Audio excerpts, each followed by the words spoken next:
misinformation about food travels faster than the truth? I think a couple reasons. I mean, one, The companies try to market a specific product, which may not have been famous, but then they capitalize the opportunity and try to bring that forward a lot of times.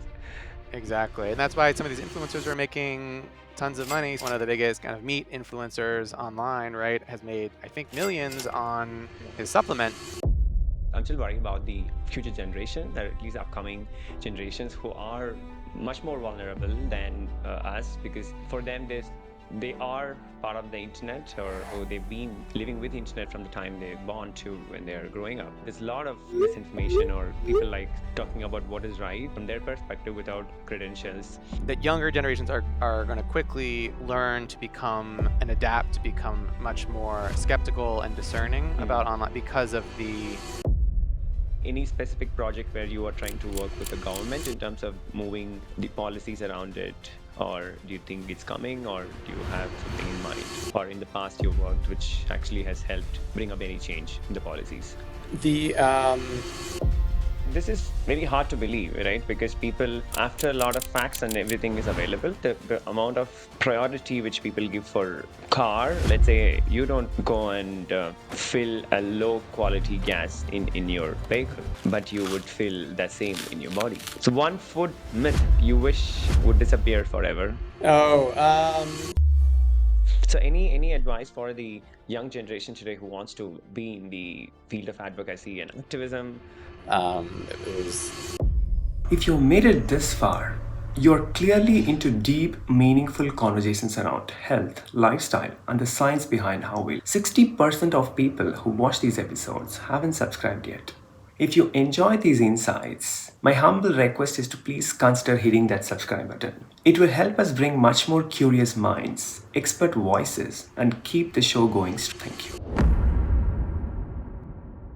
I think I was talking to Noosa, she was selling carbon neutral milk. So you see, but the packaging is big. It could be a carton. Probably it's more of recyclable.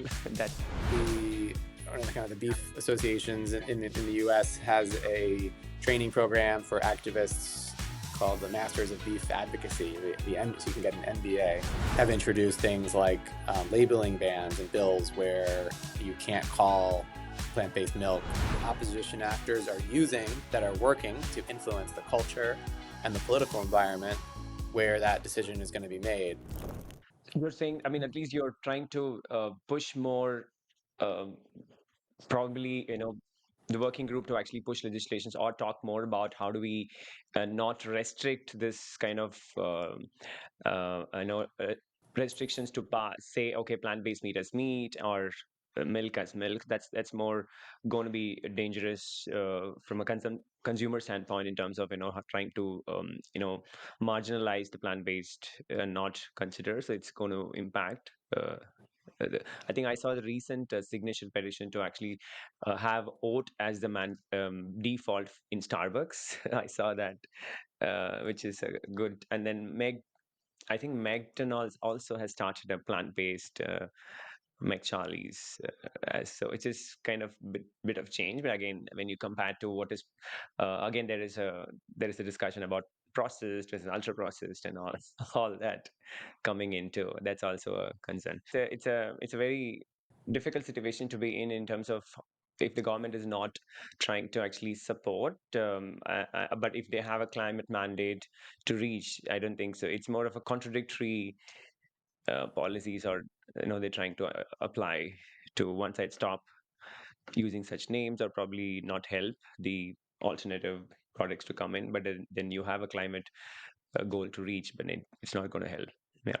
So I mean, how do you so any specific uh, responses, or which are most needed for regulation of ads, which is, or transparency rules, or lobbies, which are actually, because pretty much not many ads you see for healthy products, but it's more on junks. If you see pretty much most of the marketing, so I don't think so that's changed over last 20 years. Even when I talked to Mario Nessel, she was very candid on that. Yes, they don't market Every time it's only on colas and probably pizzas and all the processed and ultra processed, specifically you can call it, but not any health foods. So nobody markets for plants or fruits and apples. Well, So anything. yeah, there's some efforts. I mean, we've um, again, I know our partners at Food for Climate League are been involved in a beans campaign. For there's people working on things like that.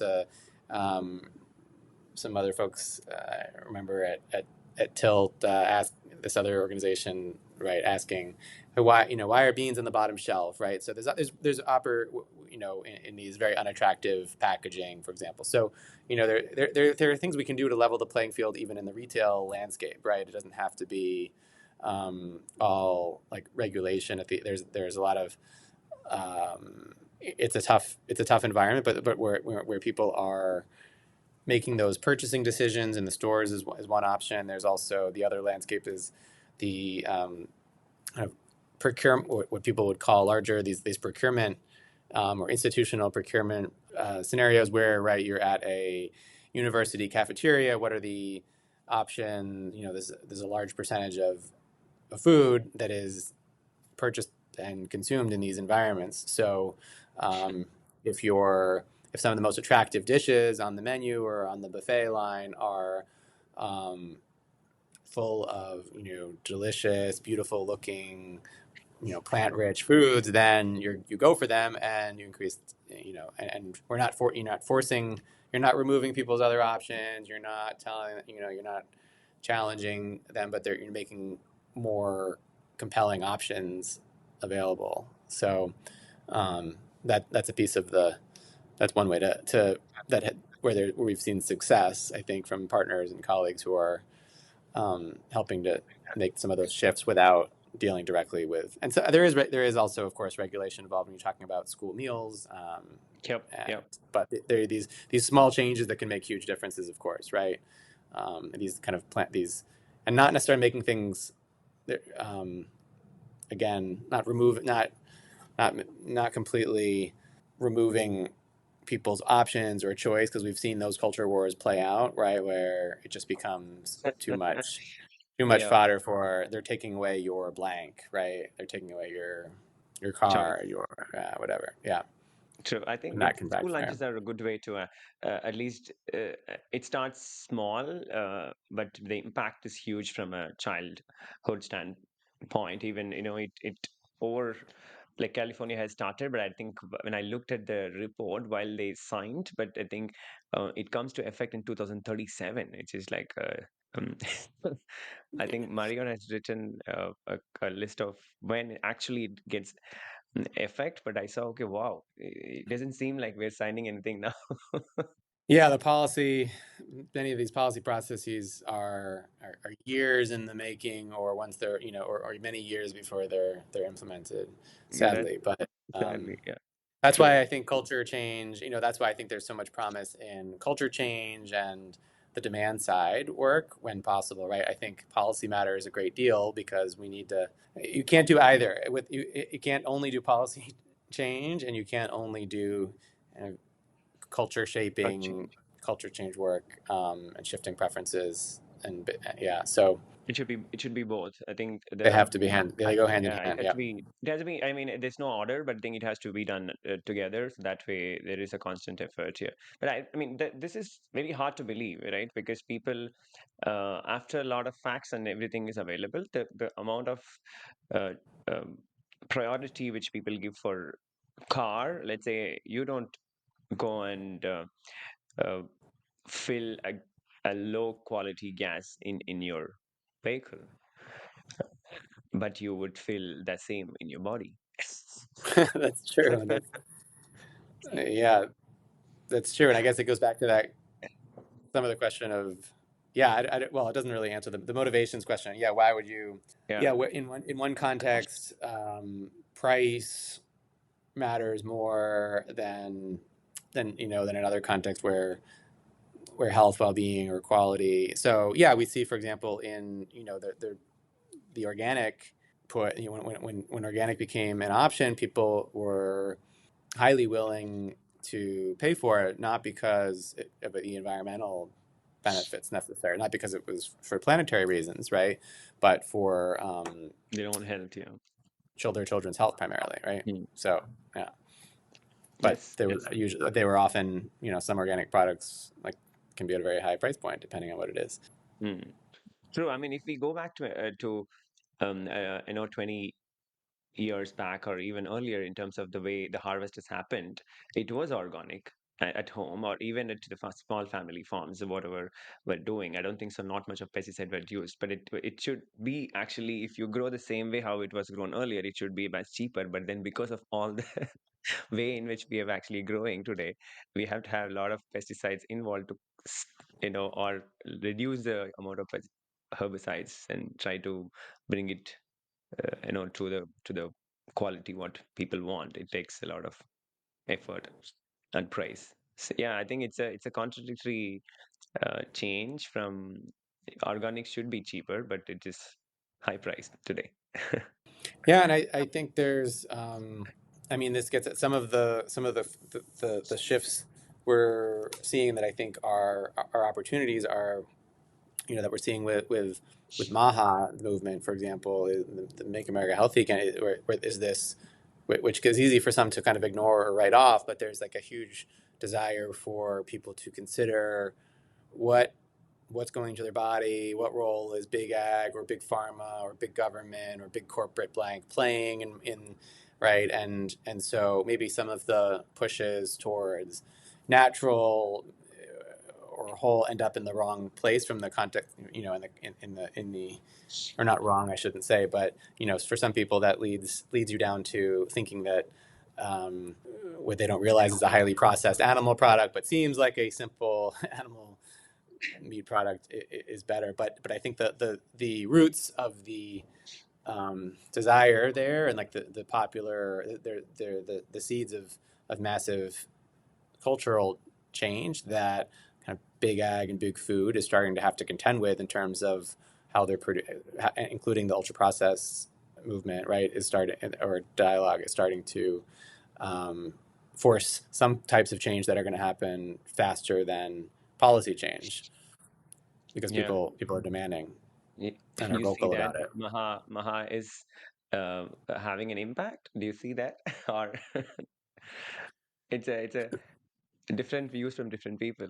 Yeah. Yeah, it's not necessarily yet excel. I think it's not yet kind of at the moment. I still see it leading towards increased animal product consumption, just Mm, not by design, just because there's a one there is some association in some of the online communities between kind of digital conservative movements and some kind of pro meat manosphere kind of spaces, but also just because I think for a lot of people the idea of protein means meat, and also kind of natural. And if you're looking for kind of natural and unprocessed, and then what some of the misinformation, disinformation that we've seen from out there on meat is this idea that meat is not is not at all processed, and it's so beyond the sustainability and health arguments that they've gone out of their way to both to attack plant-based meats and plant-based foods as ultra processed, and try to demonstrate that and kind of work off the myth of the simple cow on the simple pasture which is not at all how obviously meat is um, treated, full of hormones and produced and processed, but kind of playing off some of those myths, yeah. trying to harness the moment. Yeah, Yeah, people still believe in happy cow, right? And exactly, true. exactly. Yeah, great. Okay, so this is an interesting question I have. Like, why does misinformation about food travel faster than the truth? Hmm. I think a couple reasons. I mean, one, from a storytelling perspective, it's often much more sensational, or there might be something that is just something that has shock value is Mm. something that we're wired to pay attention to, right? So so certainly some of the most extreme mis and disinformation, um, but just on a more practical level, there was just a report out that influencers also don't, by and large, fact check anything. Or so we're just in a system that's not just algorithmically driven, but influencer driven, that with neither neither the algorithms or influencers who are key drivers of information are checking information, and they're motivated by, in many cases, by financial incentives that also prevent them from caring about the authenticity or accuracy of what they're sharing, unfortunately. So interesting. Yeah, I think it's more and more emotional, right? When it comes to Yeah, food, yeah, it becomes much more emotional. So even somebody's spreading the misinformation, it still people try to believe it.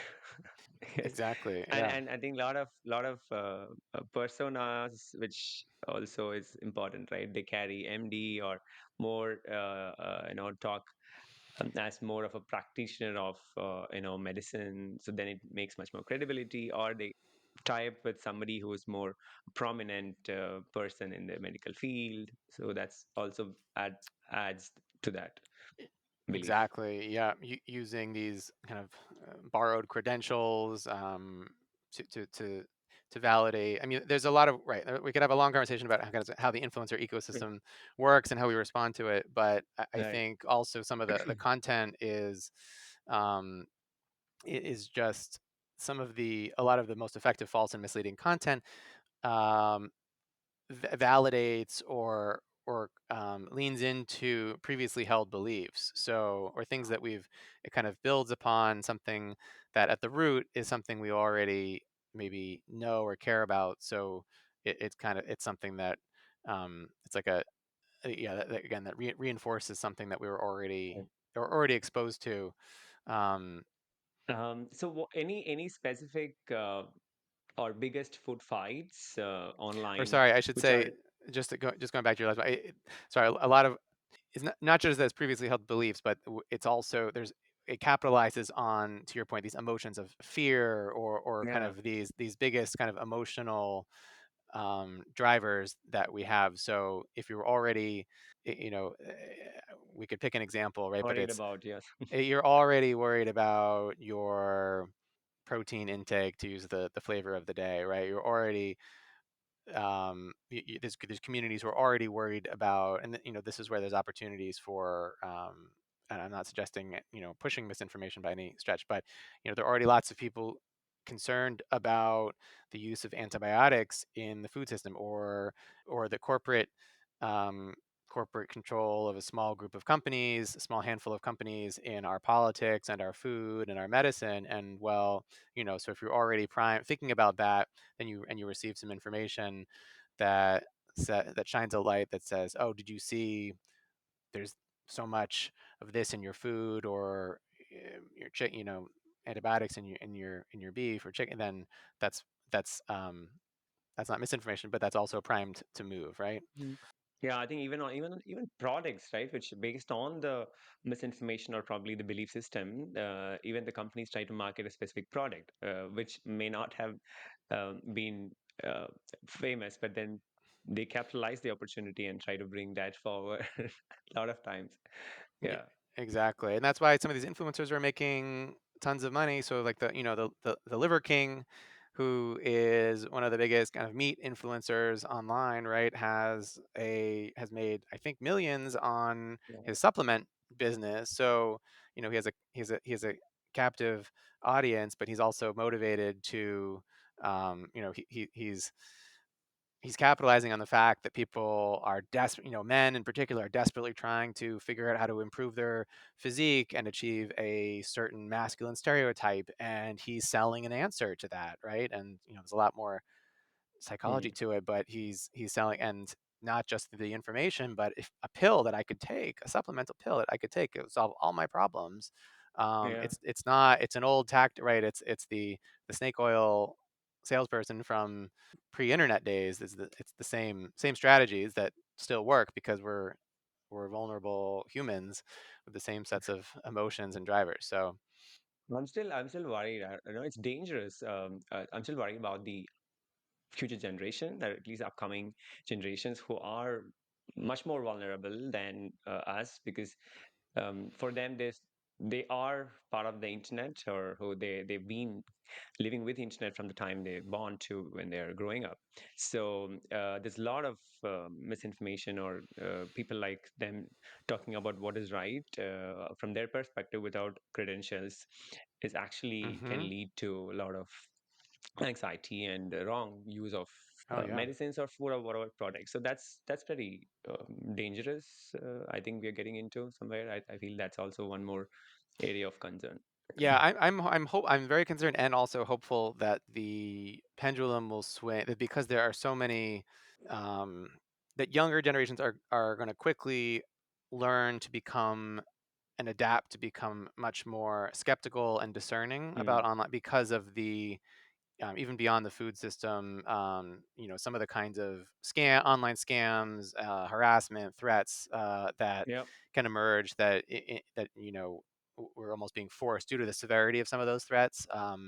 That younger generations are going to have to be more vigilant, and I hope there's a spillover effect, um, into just the basic media literacy that's required to circumvent some of More the than the media, right? misinformation. Today, like AI literacy, or Yeah, even yeah, understanding like what to prompt or with what to yeah, believe from ChatGPT or exactly. even any It's other AI car. I mean, right. it's insane the amount New of critical skills. content Yeah. which is there's no filters, or um, you know the content is whether appropriate for the consumer or the kids. I don't think so. That's anybody controlling there. It's very diff- Yeah. difficult here. Any specific food fights, which is biggest food fight online, which you think it's not organic, or and more engineered in the recent research you Mm, felt? that's a good question. It's very hard. We have been looking into coordinated inauthentic activity and have been, trying to identify, are there examples of,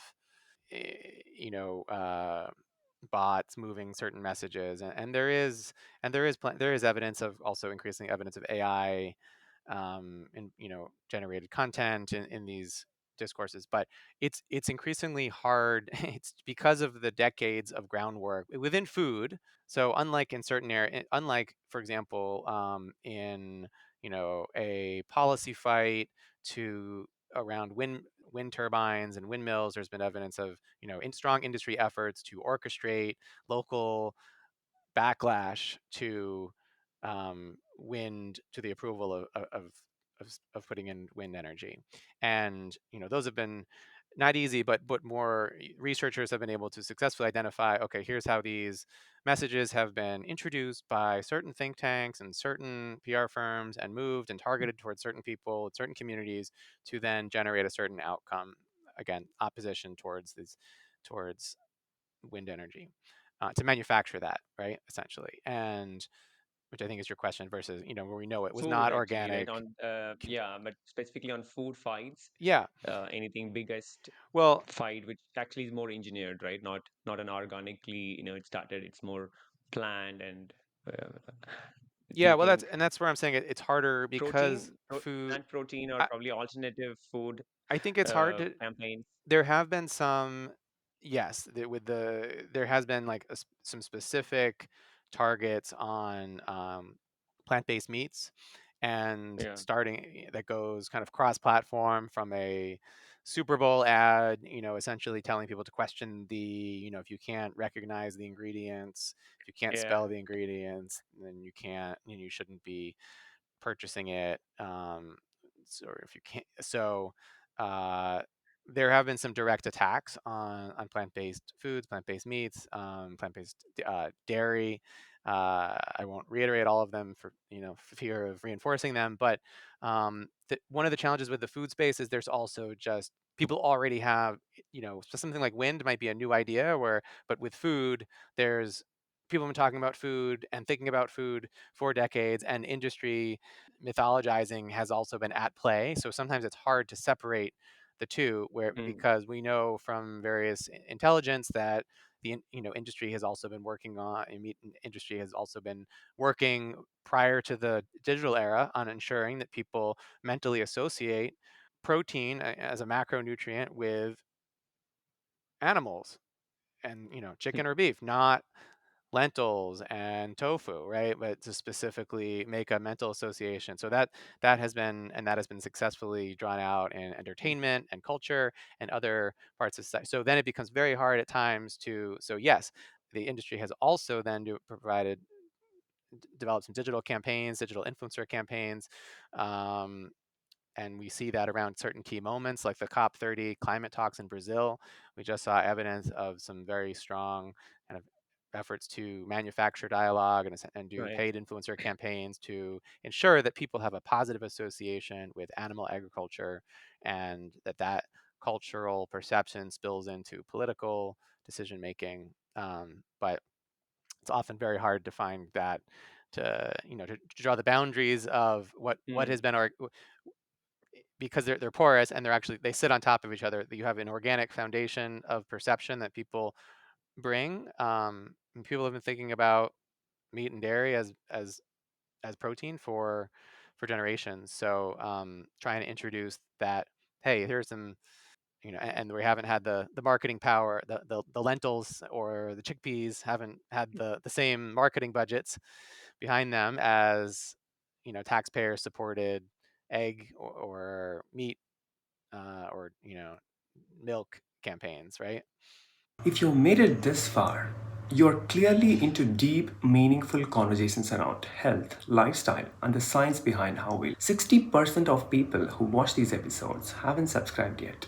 If you enjoy these insights, my humble request is to please consider hitting that subscribe button. It will help us bring much more curious minds, expert voices, and keep the show going. Thank you. so I think it's it's definitely a difficult, or probably it's not that easy to in terms of identify those fights. But again, yeah, we'll have when you take it requires a lot more understanding and following those patterns for a while to come up with such massive reports.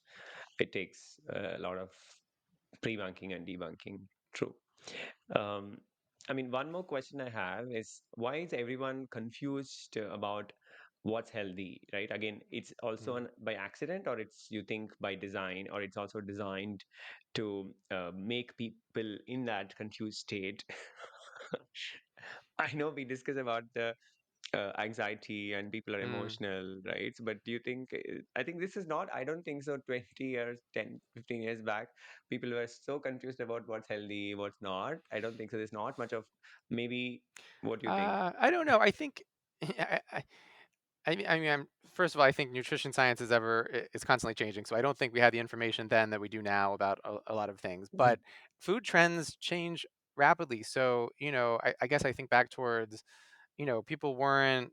If you think about I'm just trying to think about the foods that people were eating. Like there are things that were there was the advent of the TV dinners and everything being packaged and processed that no one that was part intended marketing, but it also wasn't.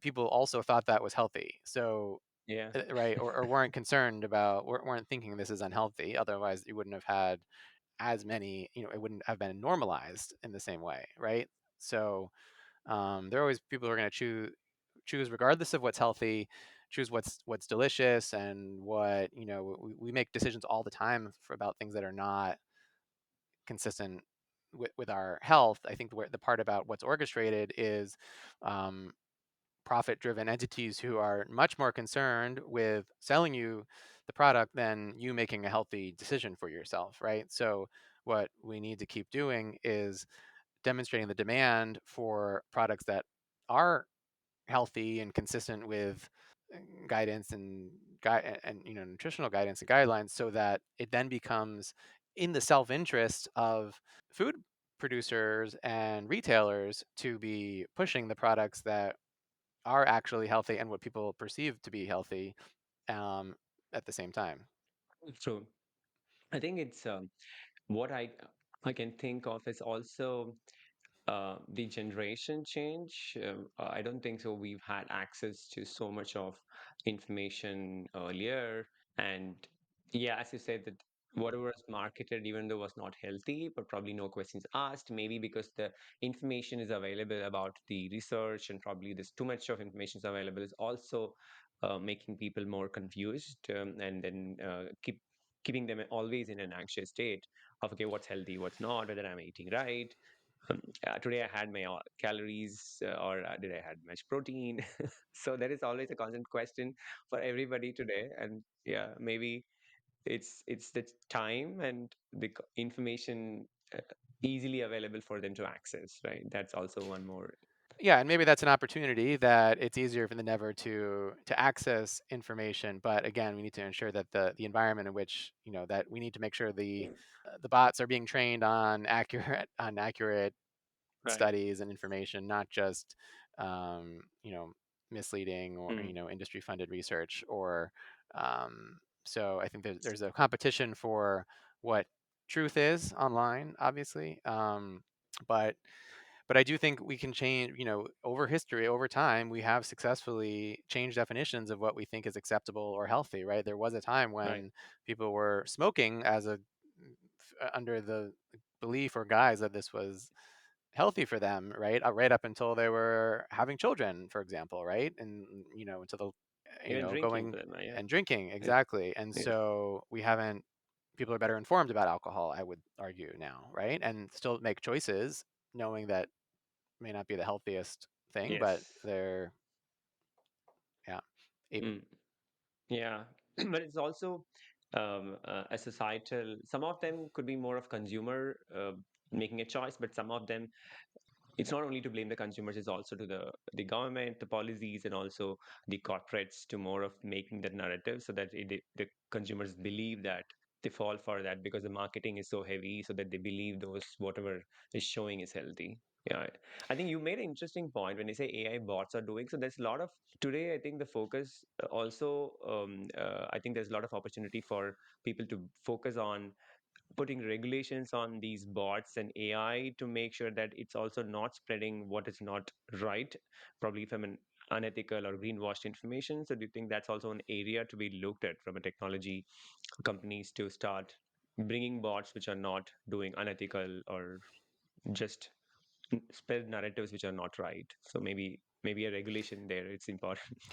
I mean, there's definitely lots of room for better tech regulation, and but I guess from a communications perspective, I think overall what I'm working with our network of partners to do is figuring out how do we increase the share of content that is available and accessible to people about Hmm. climate smart, healthy food Yeah. options, right? Um, so that we can normalize, so that what people are exposed to is not just what they've been exposed to, right? The narratives of meats makes you strong, meat is good for the environment or something, some of these wild narratives. But so that people are being exposed to the joys or successes of other people who are living great healthy lives in through plant-based diets, and are winning marathons, and Yeah. There's a lot more raising now, children, at least. yeah, Yeah.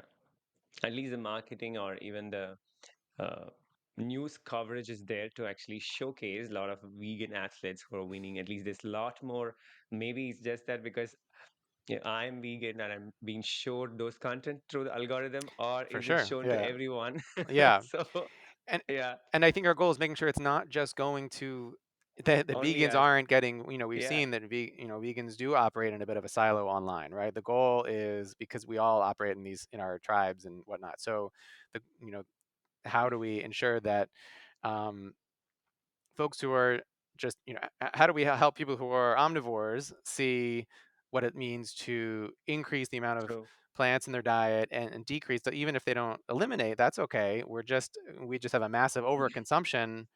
People may disagree and say, everyone needs to completely eliminate, but I think realistically, from a change perspective, just as we didn't shut down all, we're unable to overnight shut down every fossil fuel energy. We're on the path towards massive reduction, but we did not flip a switch overnight to turn off every fossil fuel powered energy source. Yeah. And the same with eating. Um, and there are many people around the world for whom the occasional meat is culturally relevant and a great option, and and a totally appropriate option for True. and we Yeah. and certainly lower income countries where we're not even talking about. What Definitely we're talking about is the massive overconsumption increase. in high income countries where. Yeah, I So think there's always the difference of where you live and a comparative. You cannot compare between third world countries or developing or trying to make a lot of malnourishment, and then against the developed society like you know United States of America or any other Europe, uh, where there's already you have options to choose from. So cool. yeah, could continue, but thank you. Okay. Yes, yeah. I think I covered most of my questions. Thank you for sharing that, Michael. The last one is on. Um, I know you've talked briefly on it, but maybe what are the next campaigns or partnerships, or how people who who want to involve or support your work, or how can get engaged, right? So, what is your next big campaign? Yeah, our folks can stay connected through. We're gonna remain connected to people through LinkedIn, our Food Disinfo Lab page on LinkedIn, and that's where we're going to be sharing some of the. We're going to take a pause from some of the some of the big research and campaigns we've been doing this year, and convenings and collaborations, and try to share out some of the work we've been doing at the end of this year. So the decision tree I was telling you about, we're also about how to respond to mis and disinformation, in what context, what are the right tools, strategies, and tactics.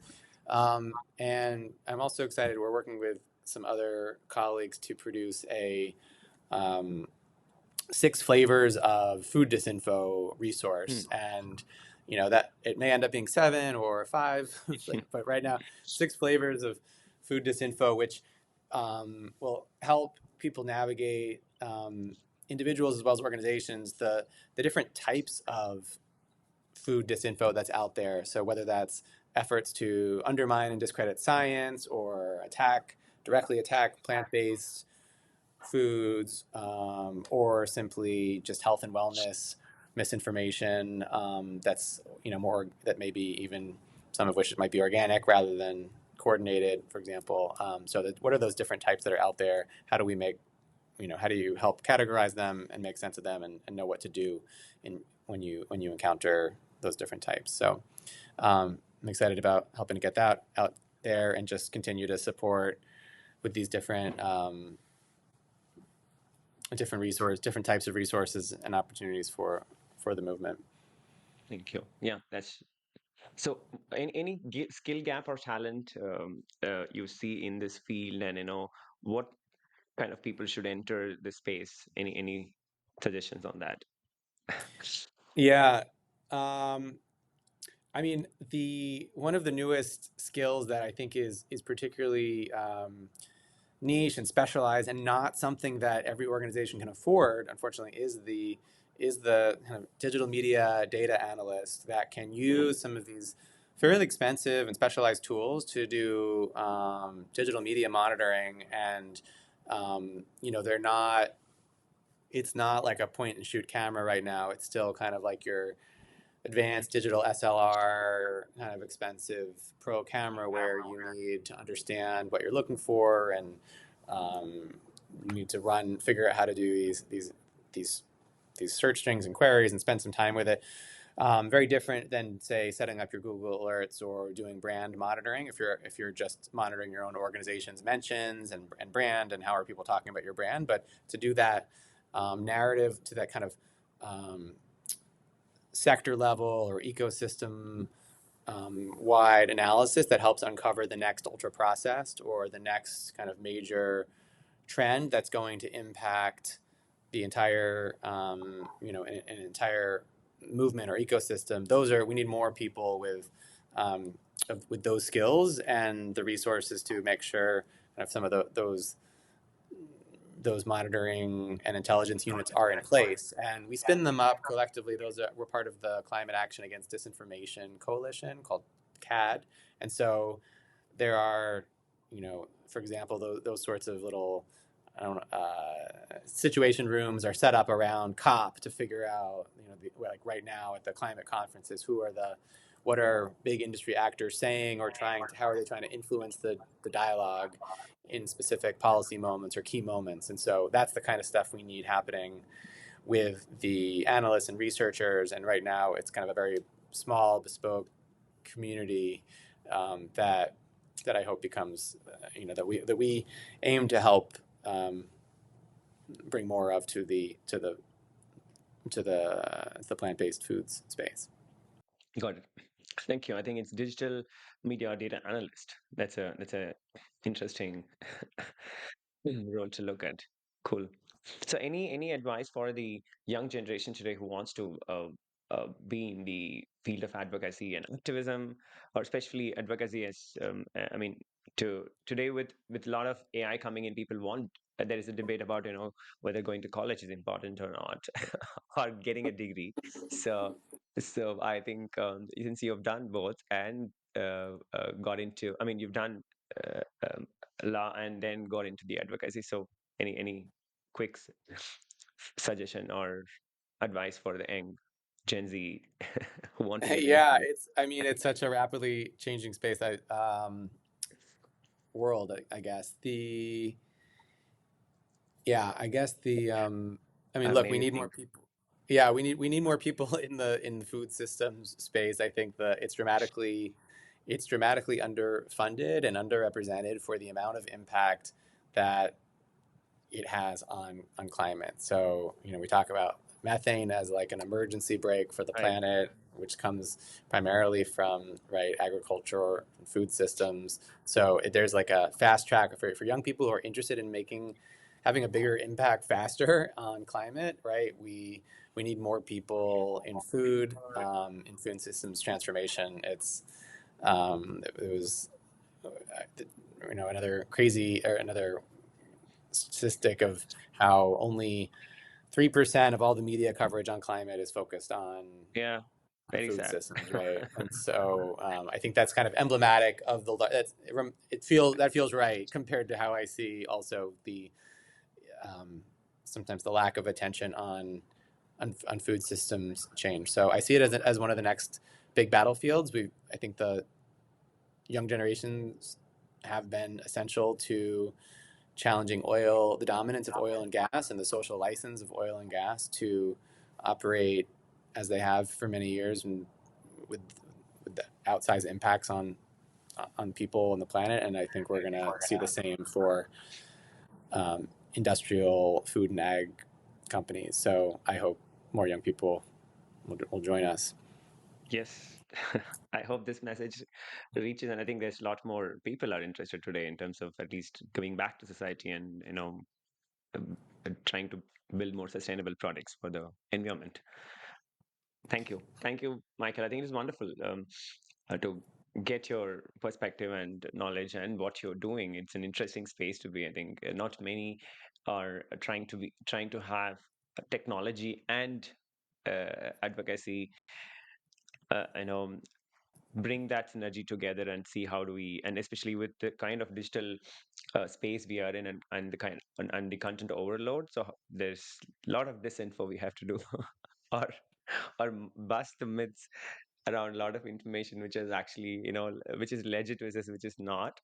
So thanks for and not I think it's that's why I think it was so curious for me to understand somebody who's doing that for along with a different in a different world, but then started to do more on the food, which is kind of interesting to see how you're bringing that experience and pushing this forward. So thanks for doing that.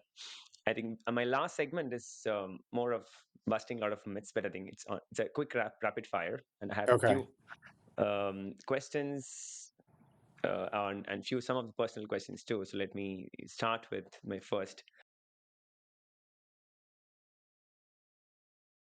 So one food myth you wish would disappear forever.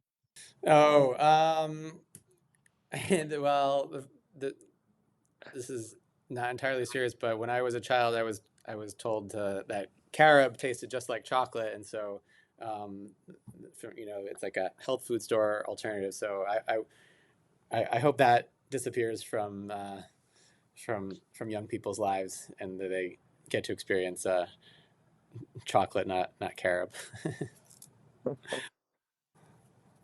Most overused buzzword in sustainability right now.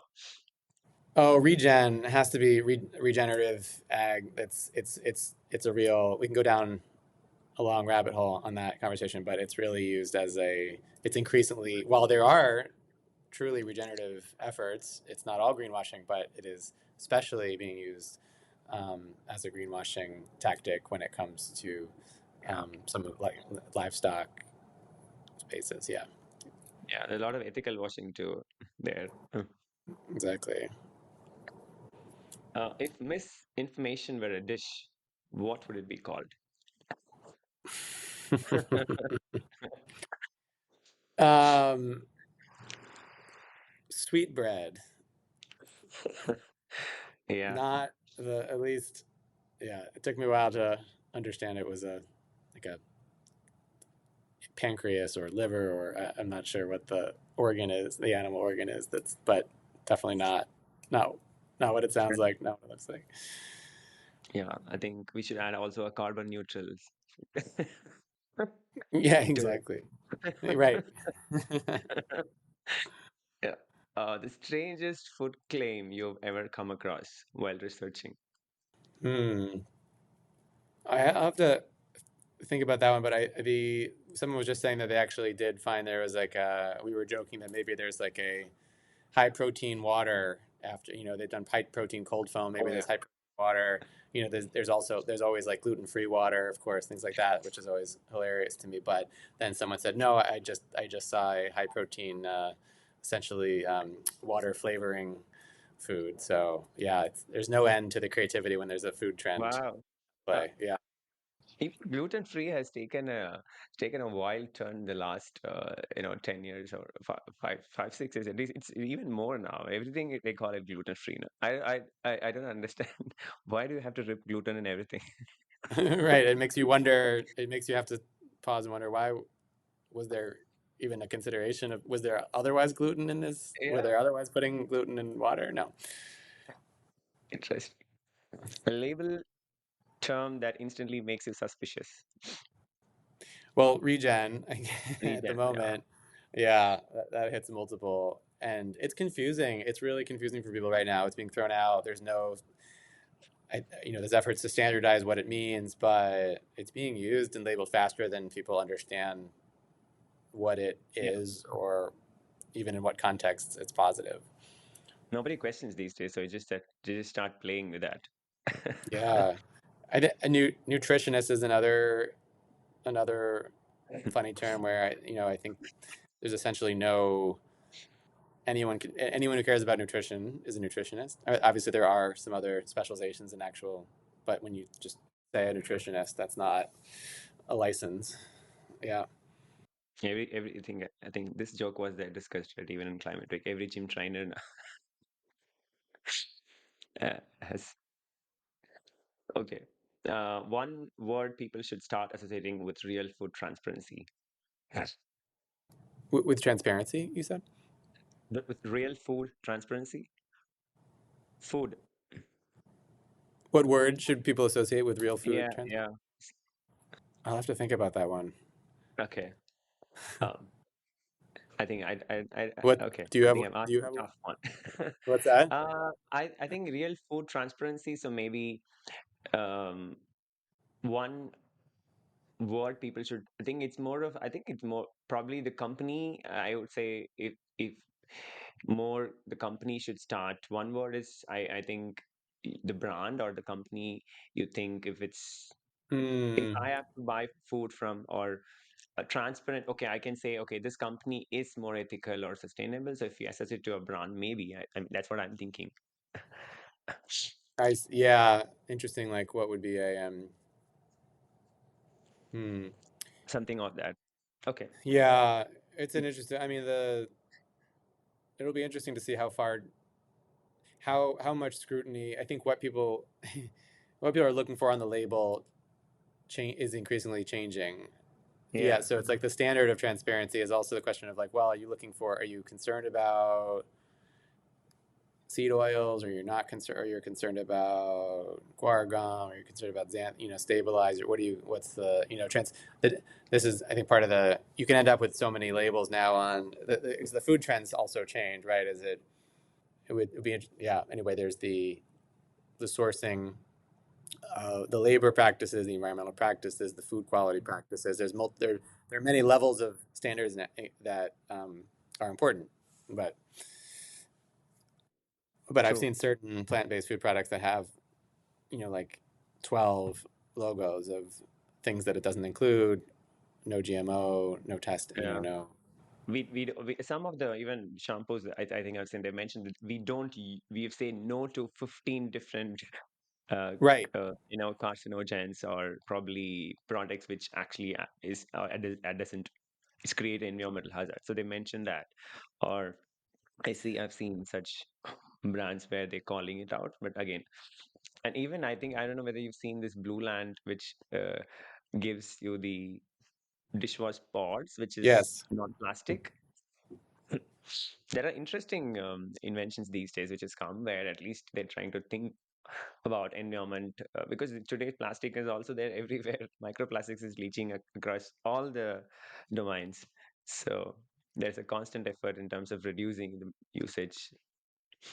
Yeah, I think there's just an interesting. I think the challenge for brands is trying to define is to find the line between, for most people who are exhausted about who are tired and exhausted, and there's so many things to, it seems like, to now worry about, that I think there's an overwhelm of the number of, I think there's a small segment of people who are checking, probably like you and me, checking the label on every, and thinking about all the different possible ways to optimize the best and get the best, most responsible, healthiest product. And then there's the just exhaustion and just give me what seems to be the most, you kind of revert back to those innate instincts of like what seems the most, what's natural, what seems the most like simple and least expensive and manipulated, as people become increasingly skeptical of the kind of corporate influence over food and food production, which I think is happening. Then I think that leaves you in a place where you the transparency of all those lo- logos may matter to some, but I think you end up more of just like the people shifting towards like, well, that looks like a chicken, so I can trust that, versus the overwhelm of all the different labels. So I think it's a challenge to navigate. Yeah, it's right. I think that's what I think you, um, my other question is on which social platform spreads this spiciest misinformation? Anything which you have seen? Insta, whether uh, Twitter, Definitely, yeah, more on definitely. Twitter, X has the most X. kind of, yeah, that's a we've seen through some of it, through that X tends to have the most, the conspiracy theories, the more of just kind of all over the, yeah, the wildest claims that can grow more quickly. True. Yeah. And many people use that, especially. Uh, book or documentary that change how you think about truth or food. Mm. There was I read a book by Rene DeRestra on invisible. It's called Invisible Rulers. It's about, I think that's the name of it. It's about it's not explicitly about food, but it is about influencers and the influencer economy. And what that it gave me some empathy and some sadness, but empathy for influencers who end up who end up on these hamster wheels, essentially to continue maintaining stature and audience and money, that they're just almost have no choice in some cases but to be amplifying mis and Yeah. disinformation because it's convenient, or even their intentions may not be bad, right? But they're kind of they have to enter conversation areas or topics that are really not They're their fortunate, area, or probably they their don't know areas of about. expertise, or but they're become trends that they have to jump on. So they have to suddenly be talking about a carnivore diet, but they really started posting as like a musician, but in order to maintain engagement, they're suddenly talking about carnivore diets, which they don't really care about, but it's bringing them clicks and money. So it definitely it shifted my perspective a bit. Okay. Yeah, I think it's a nice way to look at it. I think I should let me get that book. It's Silent Rulers, right? I think it's Invisible Rulers. Oh, Yeah, Invisible Rulers. Yeah. I can Okay. send you the link. Yeah, find it. Nice. Yeah. Yeah. Yeah, I think it's more of empathy, and it's. I think sometimes you start doing something, but you continue to um, get involved more than what you are intended to, and then it becomes more of a, you're left with no choice to continue that. So a lot of people don't take that decision of saying no, and I think for whatever reasons, and they end up doing that much more. Yeah. Yeah, and it's almost it kind of shines a light on the kind of the grip that these platforms and the systems they're in have on the Mm. influencers, and then by extension, all of us who are increasingly channeled only to content moved through info. So it kind of pulls back the curtain, I think, on the information environment that we're unwittingly kind of living in. So Cool. Cool. um okay, finish the sentence. Transparency tastes like. water, Ah, oh, that's right. too literal. It has to be fluid. Yeah. It's neutral, pure, Yeah. undoctored. Mm. But it should not take the color as the others. Like, true, right? A guilty pleasure snack you would never fact check. Oh yeah, I don't like looking at the Well, okay, if ingredients it's of guilty pleasure, then you're always, it's there's no looking at yeah. ingredients. So so guilty pleasure. So I ignore the labels on my Ben and Jerry's plant based ice cream. I do love that. Well, yeah, that's okay. Everybody has a guilty pleasure too. What keeps you hopeful that truth will win the food system? Oh well, that's an interesting question. I don't. I'm just I'm hopeful because of there's unlimited creativity that humans have, and so like I think we will. I'm optimistic about the collective power of a lot of the people I connect with and collaborate with to generate the kinds of campaigns that will inspire and motivate and reach the people who are in the middle, unsure about what to eat and what to put in their bodies and how to think about the food and that they're considering, and the institutions that are helping to make those choices and the policymakers that are now involved in those choices. So I'm optimistic about the unlimited creative potential of when you look at the internet. I mean, some of that creativity is going in directions that we don't necessarily support, but it's a reminder of the kind of unlimited potential of people to to tell stories that actually engage people's hearts and emotions at the levels that they need to in order if we're gonna win. Without the required lobbying as it was earlier, and I could still do that. Yeah, that's the power of the digital medium today. Exactly. Cool. That's all from my end, Michael. It was wonderful talking to you, and Thanks for sharing all your research work and continuing to spread much more credible information in the digital media, while there is a lot of content, as you said, is available. So, I'm wishing you all success. Thank you for having me on. It's fun to discuss, wonderful to discuss these topics. So thank you for putting on these great conversations. Thank you.